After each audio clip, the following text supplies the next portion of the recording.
그런데요, 조기 대선을 준비하는 건 지금 야당만은 아닌 것 같습니다. 바로 다음 주제 가보겠습니다.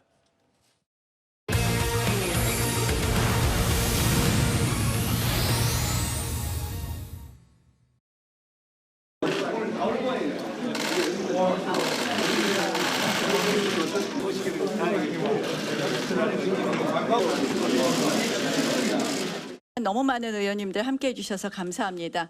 토론 주제가 중요해서 오신 거 맞으시죠? 그다음 또 하나는 역시 저 1등이신 분이 오셔서 그런 것 같습니다. 나경원 화이팅! 김문수 화이팅!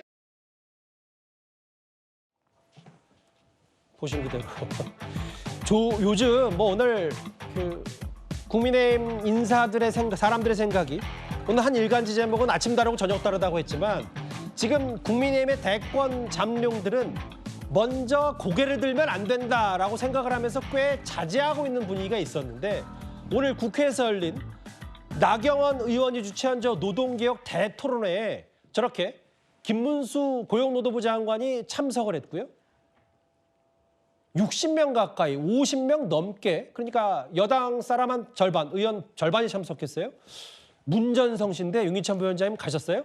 저는 뭐 갈 자격이 안 됩니다. 의원들께서 가셨는데 사실 56명 가셨다고 하대요. 56명. 예, 그런데 아마 이전에 그 다른 분 할 때 또 거의 50명 가까이 오세훈 서울시장의 경우에는 정확히 50분 왔다고 하더라고요. 뭐 48명 얘기도 있고 일단 뭐 모르겠어요. 일단 말씀하십시오. 그러니까 예. 화면에 잡히거나 아마 거기 방명록에 적히신 분들은 뭐 상당히 지지율이 나오시는 분들 어떤 행사에는 다 가시지 않을까 싶어요. 안 가게 되면 또 손해하고 또 오해를 살 수 있는 여지가 있기 때문에 예. 그리고 또 하나 저기 가신 분들이 나경원 의원을 보고 가신 건지 김문수 장관을 보고 가신 건지 모르겠는데 어찌됐든 많은 분들이 저렇게 행사 장소에 얼굴을 내미는 것은 저 좋다고 보는 것이 일단 저는 저걸 보면서 특정 주자에 대해서 의원들이 지지가 높다 이런 것보다는 예. 우리 당이 이전 2016년, 17년도에 비해서 상당히 단합돼 있구나라는 그 단합된 장면을 하나 보는 것 같아서 개인적으로 흐뭇하고요.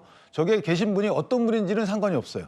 저게 뭐 예를 들어서 뭐 A분이 계시든 B분이 계시든 C분이 계시든 상관이 없고 저 많은 의원들이 몰려다닌다. 예. 이 자체가 일단 저는 단합된 형태의 뭔가 단결력 있고 단결력. 보수의 정치 문화가 흩어지진 않겠구나. 당분간은 뭐 그런 기대를 해봅니다. 물론 뭐 권영세 비대위원장이 있었고 아까 김기현 의원은 뭐 김문수 장관과 한 길게 얘기를 하던데 여기 권성동 원내대표, 뭐 당 지도부 여기 보면 신동욱 혹은 뭐 여러 당 지도부가 총출동했어요.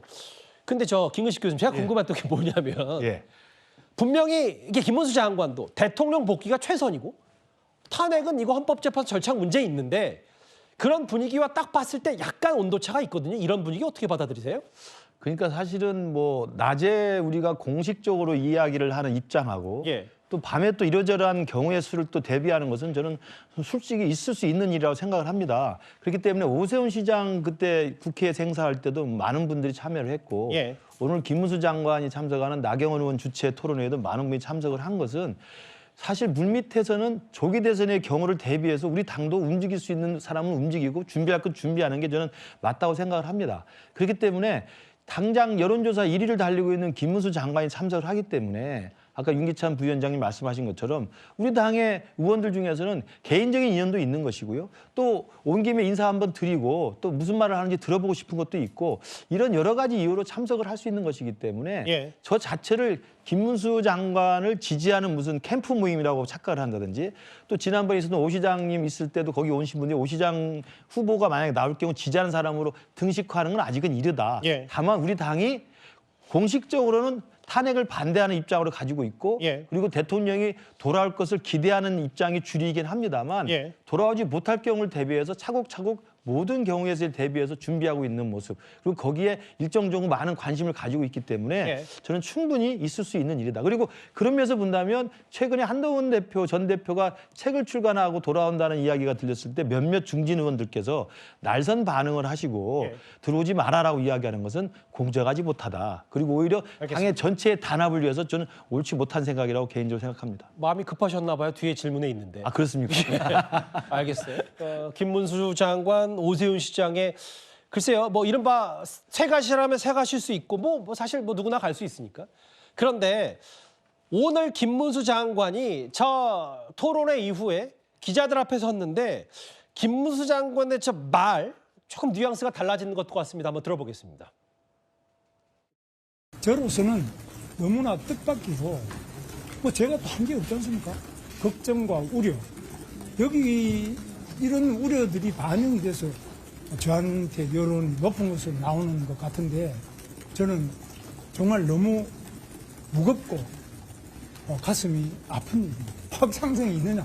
무슨 확장성을 말하는지 저는 모르겠습니다만 저는 대한민국의 가장 밑바닥 청계천에 다림질하는 보조로부터 출발해서 경기도에서 제가 도지사도 2번 했고 가장 밑바닥에서부터 가장 남들이 하고 싶어하는 자리까지 해봤는데 우리 사회의 이 약자를 보살피는 것이 공직자의 첫 번째 직분이다. 이 점을 잊은 적이 한 번도 없고.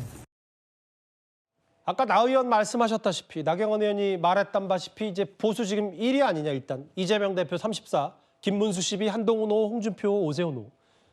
뭐 다른 후보들보다 2배 가까이 높다. 뭐 그래서 그런지 모르겠는데 김진욱 대변인, 김문수 장관이 최근에 많은 백브리핑 기자들 앞에 섰을 때 원론적인 얘기만 했거든요. 헌법재판소 비판 혹은 대통령 복귀가 최선. 확장성이 떨어진다는 지적에 대해서 난 밑바닥 미싱 보조부터 시작했고 본인 국회의원도 많이 했고 도지사도 지냈고 이런 표현을 썼어요. 사실상의 출사표 아닙니까? 이 정도 말씀하시는 거면 오늘 김문수 장관의 말씀에서 본인이 뭘 안 하겠다라는 얘기를 안 하시고 오히려 본인이 이렇게 성장해 왔고 그렇기 때문에 내가 할 수 있는 이 역할이 굉장히 크다. 더 많이 있을 것이다. 이런 뉘앙스의 말씀을 하시는 걸 보면 예.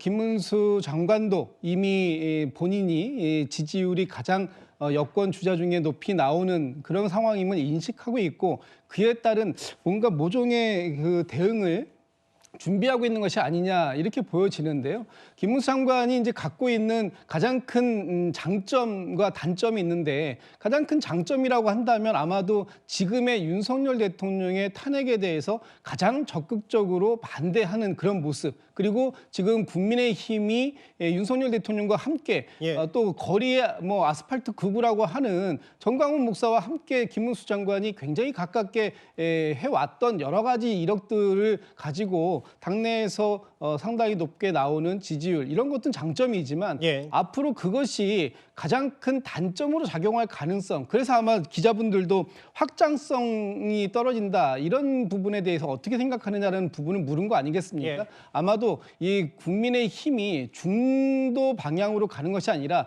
극우적 방향으로 가는 것에 대한 그런 그 질문 또 그런 부분들 앞으로 이 김문수 장관이 해결해야 할 큰 숙제는 그 지점에 있을 것이다 이렇게 생각합니다. 꽤 길게 김문수 장관이 공을 들여서 기자들 앞에서 본인의 확장성 부족을 조목조목 반박했어요. 잠깐 여론조사 하나 보겠습니다. 이제 앞서 저희가 뉴스탑10 쭉 주제 보신 그대로 여야 할 것 없이 이제 조금씩은 뭔가 물밑에서 꿀렁꿀렁 하지 않냐. 만약에 있을지도 모를 조기 대선이 있다면.